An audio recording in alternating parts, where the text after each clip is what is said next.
Assalamualaikum to my instructor, Sir Alfadar Galib.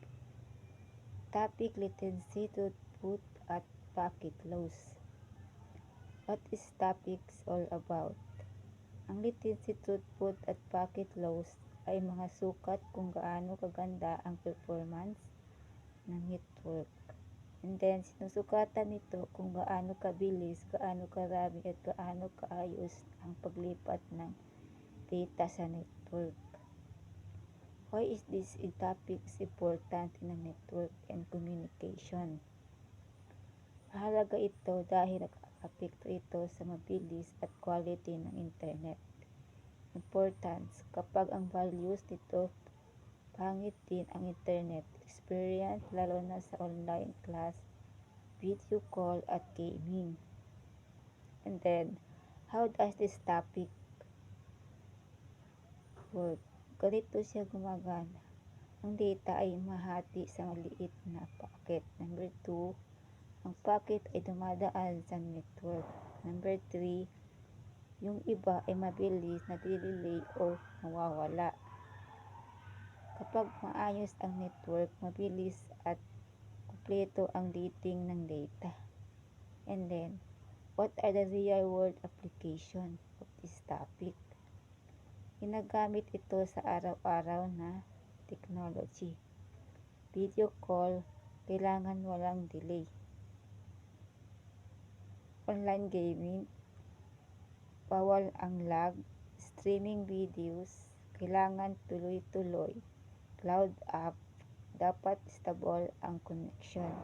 Example, naglalag-in ng game, high latency. Nag-buffer ang videos, low throughput o packet loss. And then, advantage and challenge. Advantage, nakakatulong para sa paganda ang internet performance.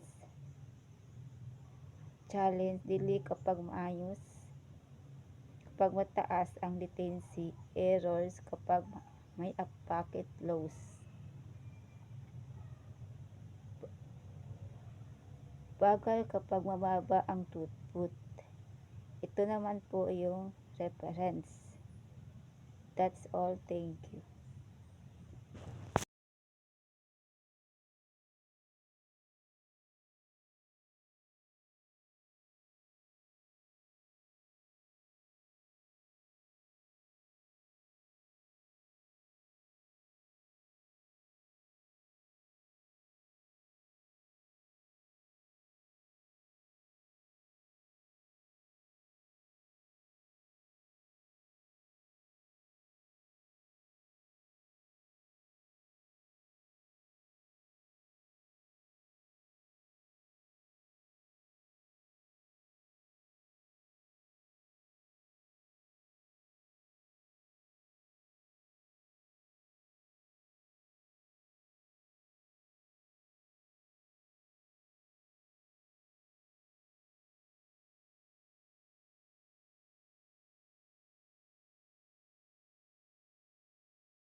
Makalagin pa rin, yung user nyo pa rin is guidance ka. Kita nyo man yung load, so itatakad naman na. Tapos guidance at gmail.com. Then 1 to 9. Mayroon 6 ah. Really, meaning dashboard scene, guidance, counselor. Mayroon pa yung guidance coordinator. Suppose ang guidance coordinator sa mayroon pa ito. Then pakita niyo yung total incident na report, under review, event scene, tawag scene, hello. Report incident. So, kakunanin ID number ng student, their name, course, year level. So, mga ini, yung kakunahan data. So, pwede yan ipakita nyo ang guidance lang sila ang mga data nyo. Waya mo na dyan, logbook ito. Yung kayo man ang data, libas blank nyo muna. Bang mayroon ilibas blank or bang di malibas blank, butangan nyo NA muna. Basta ikasod nyo katan sin data man nakawan yan. Then behaviors, ininibang mag-add ka mo kuno behavior nagsuntok mga beto behavior. Then intervention niya man SMS mayroon pa nini kasi mayroon pa lang na-approve yung SMS naman. So saan yun di mo na ipakita niya ito. Ang walang inaunin ka niyo maka-add ka mo report, tapos ma-view nyo katansin report. Pwede specific ma-view ma-view tapos view. So pwede rin schedule intervention, meaning on mga nagsuntok yan, so tukununin parents nila. So pwede dito hindi siya na diya schedule intervention. Tapos bang siling ba ba story daw rin siya magbisara atawa tukununin parents niya or pagkian niya. Then notes or details. Then pwede rin i-change din status sa incident ini. Example, nag-happen in bullying. Uno ba siya reported, ang pabagya report, under review, or narana siya nagbisara or natimos na in case ito. Okay na. So that is on close. Then update status. So hindi kasi ang word parent SMS notification. Then student hindi in mag-display lang din di student bang issue in care report. In meron na care report student di siya mag-display.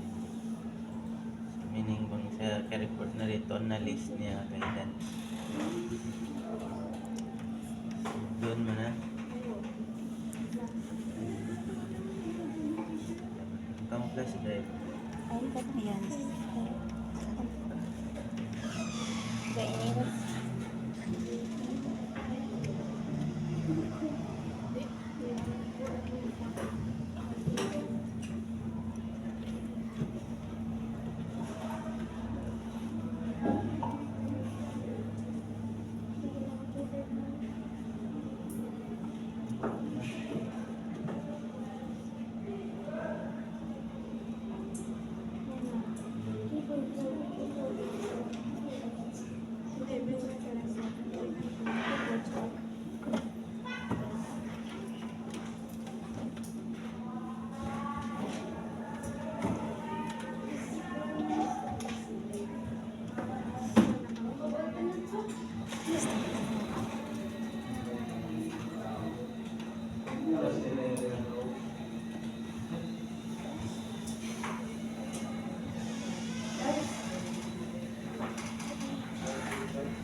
Makalagin pa rin, yung user nyo pa rin is guidance ka. Kita nyo man yung floater, takpan naman na.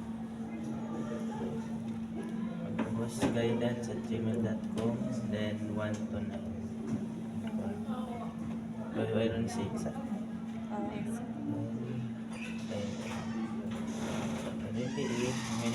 Kursin guidance counselor.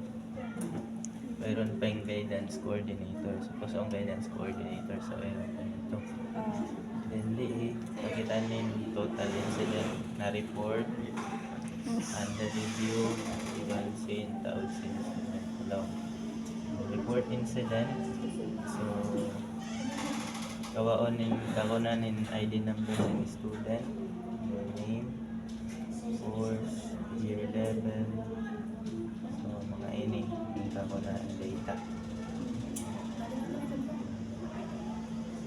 So, pwede yan ipakita nyo ang guidance lang sila ang mga data nyo. Waya mo na dyan di logbook ito. Yung kayo man data, libas blank nyo muna. Bang mayroon ilibas blank or bang di malibas blank, butangan nyo NA mga basta ikasod nyo katan sin data man nakawan yan. Then behaviors, ininibang mag-add ka mo kuno behavior nagsuntok mga beto behavior. Then intervention ini man SMS mayroon pa nini kasi mayroon pa lang na approve in SMS na mo. So saan yun di mo na ipakita ini ito ang walang inonin kanyo maka-add ka mo report tapos ma-view nyo katansin report. Pwede specific ma-view ma-view tapos view. So, pwede rin schedule intervention, meaning on mga nagsuntok yan. So, tuununin parents nila. So, pwede dito, hindi siya kuha na, schedule intervention. Tapos bang siling ba, ba story, daw na dyan siya magbisara, atawa tukununin parents niya, or identification. Pagkian niya. Then, notes or details. Then, pwede rin i-change ni status sa incident ini. Example, nag-happen in bullying. Uno kasi reported, ang pabagya report, under review, or narana siya nagbisara or natimos na i-case ito. Okay na. So, that is on close. Then, update status. So, hindi kasi mag-work parent SMS notification. Then, student, hindi mag-display lang din di student bang issue in kaya report. Meron na kaya report student, di siya mag-display. So, meaning bang siya kaya report na rito na list niya guidance. Doon mo na. Kamu flash drive. Ay, ba't na yan? Ba, iniwas?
Makalagin pa rin. Yung user nyo pa rin is guidance ka. Ito nyo man yung floater. Takpan naman na.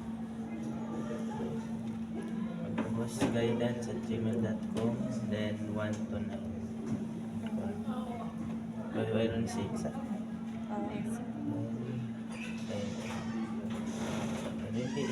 Minintang Kursin guidance counselor. Mayroon pa yung guidance coordinator. Suppose ang guidance coordinator sa mayroon pa ito. Then di pakita nin total incident na report under review evaluation thousand hello report incident. So kawaonin kakunanin ID number ng student, their name, course, year level. So mga ini yung kakuna data. Pwede yan ipakita nyo ang guidance lang sila ang mga data nyo. Bang waya mo na dyan alam book ito. Yung kayo man ang data, ilibas blank nyo muna. Bang mayroon ilibas blank. Or bang di malibas blank, butangan nyo. NA muna. Basta ikasod nyo katan sin data man nakawa niya. Then, behaviors. Ininibang mag-add ka mo kuno behavior nagsuntok mga beto behavior. Then intervention niya man SMS mayroon pa nini kasi mayroon pa lang na approve ng SMS na mo. So saan yun di mo na ipakita niya ito ang walang inaunin kanyo maka-add ka mo report tapos ma-view nyo katansin report. Pwede specific ma-view view tapos view. So pwede rin schedule intervention meaning on mga nagsuntok diyan so tukunonin parents nila. So pwede dito hindi siya na diya schedule intervention. Tapos bang siling ba ano ba story daw rin siya magbisara atawa tukunonin parents niya or ano pagpian niya. Then notes or details. Then pwede rin i-change ni status sa incident ini. Example nag-happen in bullying uno ba siya reported ang pagkakya report under review or na narana siya nagbisara or natimos na in case ito okay na. So that is on close and update status. So hindi pa siya mag-word parent SMS notification dito. Then student hindi in mag-display lang din di student bang issue in kaya report. In meron na kaya report student di siya mag-display. So, meaning bang siya kaya report na rito na list niya guidance. Doon mo na. Kamu class drive. Ay, ba't na yan? Kainin.